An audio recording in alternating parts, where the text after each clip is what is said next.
The Jamaica Red Cross is a voluntary relief movement not prompted in any manner by desire for gain. They operate with a need to help.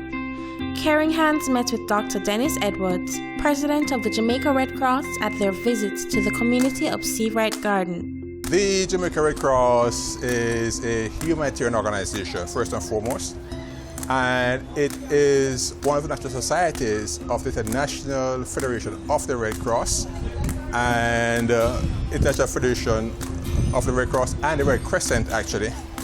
And we are an auxiliary to the government of Jamaica since 1964, which means that by way of law, statute of parliament, we are obliged to support the government in anything the government might require us to do with respect to humanitarianism, particularly so in times of disasters. Consistent with the mandate of our international movement, our broad objective is to save lives, reduce human suffering, and preserve the dignity of people under any and all circumstances. As a part of the international movement, we are one of 190 societies around the world, with the society's origin way back 150 years ago out of a military war type event in Sofferino, a city in Italy, where our founder, Henry Donald, actually was very concerned about the wounded on the battlefield. Hence, the International Federation of the Red Cross was formed initially to assist wounded soldiers. And then from that, it propagated all across the world and actually became involved not only in times of war, but in times of peace where people are suffering. We have as our mandate, or maybe I can say our pillars, 7 main pillars. Our first principle being humanity, which is to say that whatever it is that affects humanity, we are concerned about that. Our second principle is impartiality. Okay, so we do not discriminate against anyone. Once a person is in need, person is suffering, we are obliged to assist that person irrespective of their circumstances. We are also having as another of our major principles, which is of neutrality. We do not take sides. Okay, we do not take sides in any instance of conflict or any instance of relief. We just serve whomsoever it is are in need, and we look out for the most needy to actually engage ourselves. Then we also have another principle, which is independence. While we are an auxiliary to the government and we assist and all like that, in our territory here of Jamaica, we actually operate independent of any partisan, independent of any religious, independent of any thought of being biased. So we're independent in all of our activities. We're also pretty much as one of another of our pillars, principles, volunteerism. We are a voluntary organization, not driven for reward, any such thing. We are all about helping humanity for the sake of humanity, not for the sake of rewards. And then we also are orienting ourselves towards unity. We seek to have people united as much as possible for the welfare of people, of the suffering peoples, as well as for the welfare of maybe the whole world. Unity is a big pillar of us. And then, of course, universality. In Jamaica, as well as in all nations, there is only one Red Cross. So while we have Red Cross branches around the country, it's just one Red Cross. So it's universal and it's open to all peoples in the country, as is the Red Cross movement, broadly speaking, open to all peoples around the world. And there are 109 societies around the world, originated, like I said, from back about 150 years ago, and there are over 100 million volunteers and members in the movement around the world. Our criteria to become a member is pretty simple, and the major criteria is a passion to serve humanity. But in that regard, though, we want to have people with that passion and consistent with that, people with integrity, people who are not driven by way of personal need, personal aggrandizement. And we therefore recruit from time to time, and people are free to actually approach us for membership. And there is a process, but we do, like when an individual is recommended and we get a chance to actually brief that person as to what the Red Cross is all about, and actually have an inauguration of membership where they can get a chance to understand what are the objectives, the principles of our movement. But our actual membership is pretty simple. You have the capacity to assist, and you are not in it for gain, and you are open to serving humanity. And I might insert that our membership is not confined to just persons who are physically and mentally able to assist. We are also open to persons who might say have disabilities and might want to subscribe and contribute to the development of peoples around them. Coming up on Caring Hands. The organization responds to the need that exists, and so our programs are built around that.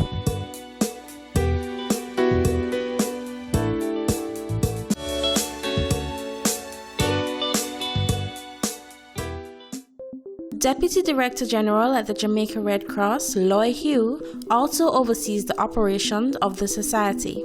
The organization responds to the need that exists, and so our programs are built around that. So we have evolved from we started as a branch of the British Red Cross in 1948, and at that time the major programs that we had would be feeding programs for people who are hungry, visiting the sick in hospitals, and we have, however, evolved to a society where crime and violence has become, so we have to have a violence prevention program. We have health that is in need, and there are poor health seeking behaviors among people, and many activities that didn't exist before. And so we have disaster management, risk management we call it. We prevent, if we can, the disaster from occurring. We train individuals and ensure that the communities are equipped to deal with before, so that the impact of the disaster will be less and they can be more resilient and bounce back. So we work with the communities. In particular, we identify communities that are particularly vulnerable and work with them. But we try as far as we can to work with as many communities as resources allow. So that's disaster management. I talked a little bit about the health, but health also refers to HIV prevention, for example. We just had the Zika scare, and so we're involved in Zika prevention, educating and sensitizing people as to how to get rid of the mosquitoes and to develop good habits so that mosquitoes won't breed in their homes and areas where they are frequenting. We look at blood donor. We recognize that while it is not something that people like to do, the country needs it, and transfusions, when people need blood because motor vehicle accidents, they've lost a lot, we need to encourage people to have a bank, to have some, so it's not just at the time that you will need. And so we have a program where we encourage, especially young people, we call it Club 25, in their, so the drives include trying to make sure that before you're 25, try to make a number of donations, and they are rewarded. We give them certificates, etc., for encouraging people to give as well. So young people get a chance to assist others. In fact, the aim is to prevent human suffering overall, and so they're serving one another and they're doing what they can to provide aid and comfort to the sick and suffering, to link together all the children of the world in a chain of friendship. Those are some of the things that they have a mandate to do, and that's how we develop them. We give them skills so that they're able to do that and to make the country a better place.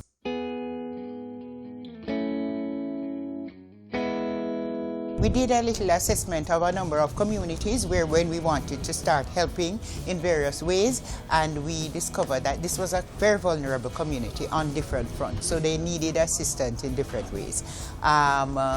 The community disaster response, they wanted training in that and to be able to work, but they also have some poor health-seeking behaviors and some lack of some amenities that are critical to healthy living, and we work with them, but we're also working with them to appreciate and understand how to make change about the things that we are giving. So we're not just giving, we want you to learn and to understand why it is that that's important. So our field officer works on a daily basis with the community, working with sometimes with the youth, sometimes with the older ones, identifying persons who need skills, identifying, training them in first aid and other disciplines so that they can utilize it in the community. We again, because violence is an area that needs to be given all the attention we can, we want to reduce violence in the country. We want to in the communities as well, and once it becomes a part of you, then we can begin to see a change. So we were promoting, we're doing training in the community, but we also wanted to provide incentive, and in particular in Salt Spring, in St. James, that community has been identified with many different problems of violence and surrounding areas as well. And so we did the violence prevention training, working with the young people, and then offered a prize to the best essay and also the best poster that they could do. Interestingly enough, the young man who won was actually a victim because his stepfather was killed in violence, by violent means too. And he was touched and he made that claim. You know, he said it, that he wanted to do that because it touched his own life, and so he wanted to see how we could make. And we are glad that we're able to make the difference, but we continue. We keep working, and where we are able to offer incentives, we do.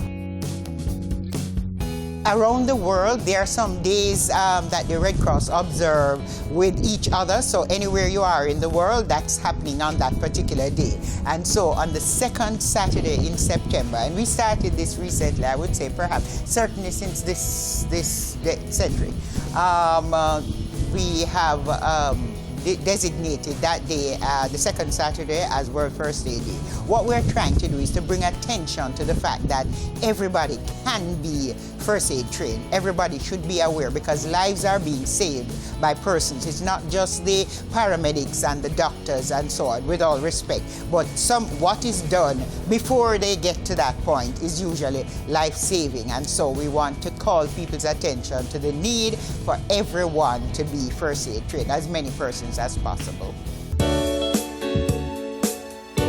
Coming up on Caring Hands. The main aim of this project is to build community resilience, and an assessment was conducted that would have unveiled some of the challenges which this community is facing.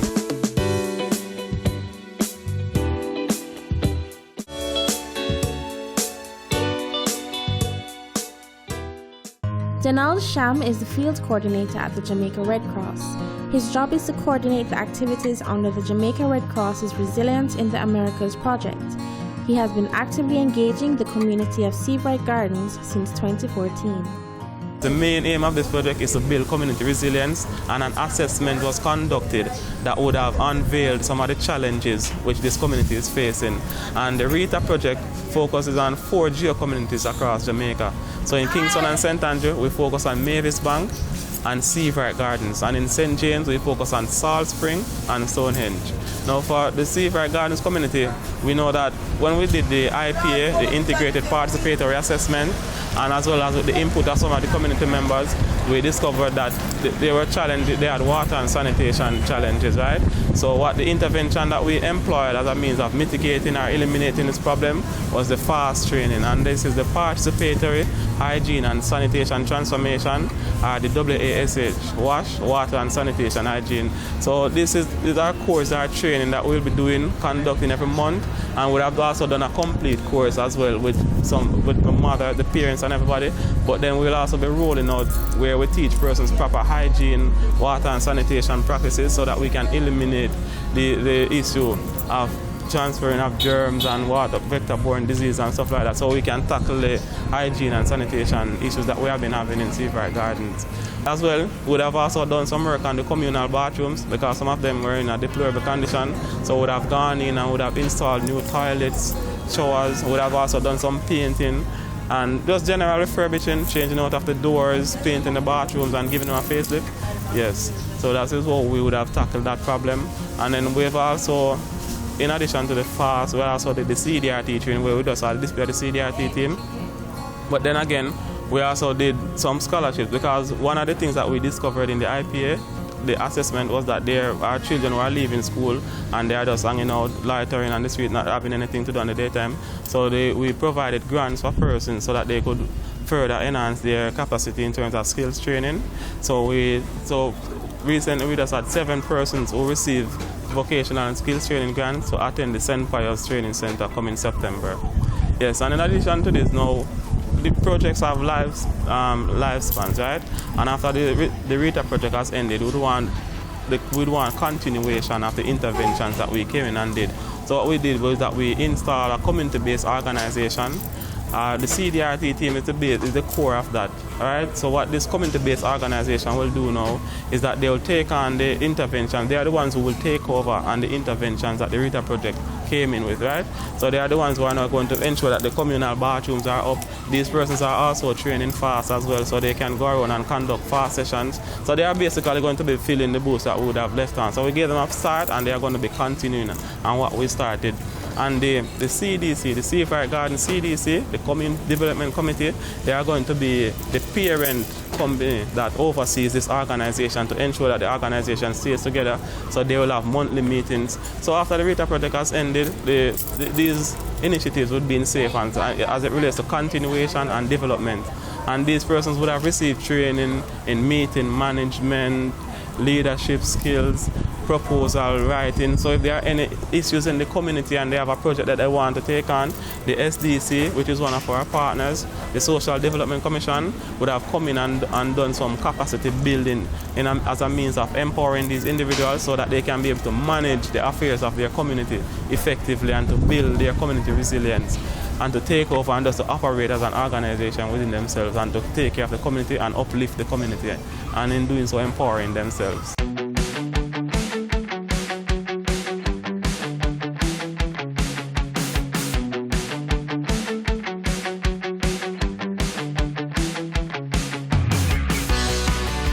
That was a demonstration on the CDRT team. That was one of the interventions that the RETA project, the Resilience in the Americas project, has carried out in Seafright Gardens. As you know, resilience is about being able to bounce back after natural disasters. So the main aim of this project is to build community resilience. So that is one of the aspects now. An IPA would have been conducted within the community. That is an integrated participatory assessment. And from this IPA, we would have uncovered some challenges that the community is facing. And one of the interventions that we undertook was to install a CDRT team in the community, just in the event of a natural disaster, that these members are able to act as first responders. So these persons are trained in first aid, light search and rescue operation, and the like. So in the event of a natural disaster, they are the ones who would respond first, because whenever you have a natural disaster, roads are deemed impassable and the other external emergency services may not gain immediate access to the community. So it is very wise that you have educated individuals in the community who can act in emergency cases and to cater for the community members until outside helps arise. So what we saw there was a display of the CDRT team members. They a fainting scenario where somebody faints and they put them in a recovery position. Yes, and as I said before, they are trained in light search and rescue operation, cardio, CPR, cardio, pulmonary resuscitation and the like. So these persons can act in the case of an emergency. And one of the successes that we have of this training was that these persons are certified first aiders. So outside of a disaster happening in the community, in the day-to-day running of the community, somebody may get in an emergency situation and yes, choking and as irregular fires, burnouts, and these persons are trained to respond in these scenarios. So this is in the essence, the true essence of building community resilience, because we have persons in the community who are trained in first aid who can cater for the community and act in emergency cases until outside help arrives. In the event of an emergency, someone gets a cut or there are burns and somebody needs emergency assistance, that kit is equipped with the necessities that can take care of that person in any emergency situation. Yeah, so that is basically the first aid kit, what it contains. Yes, and these persons are also equipped with CPR masks, so in the case that they have to do any cardiopulmonary resuscitation, they can put it over the person's head and do what they have to do. The persons get flashlights, they get a chainsaw, whenever, because in a disaster situation, you know, there may be trees or debris blocking the road, so this person can use the chainsaw to remove debris. They have the shovels, the machetes, the pickaxe that they can use to conduct their operation in the event of an emergency. These persons have gotten gloves, protective goggles, they got a bullhorn, hard hats, they are equipped with vests. So in addition to getting a team, a main kit, they also have individual kits as well that they can respond effectively in case of emergencies. Normally, some of the myths are associated with the faints. They say you should get a shoe and put over their mouth, you should slap the person, make the person smell salt, but there are proper procedures. Those are just myths, and if you go there, somebody faints and you go and you slap the person, you may cause additional damage. So this was just basically the person checking for breathing. Somebody faints, there are correct procedures in which you have to follow. So you go there, you check for breathing, you tilt, you hold the chin and you tilt the head back to open the airway so that the person can breathe effectively. You go there now, so you check for breathing, you check if the person is responding. So once the person is breathing and there's a pulse, you know that the person has just fainted. So you'll just put the person in a recovery position until the person is fully revived. But if there's no breathing and the person is unconscious, then you'll perform CPR on that person until emergency services arrives. So you do CPR until you get an ambulance.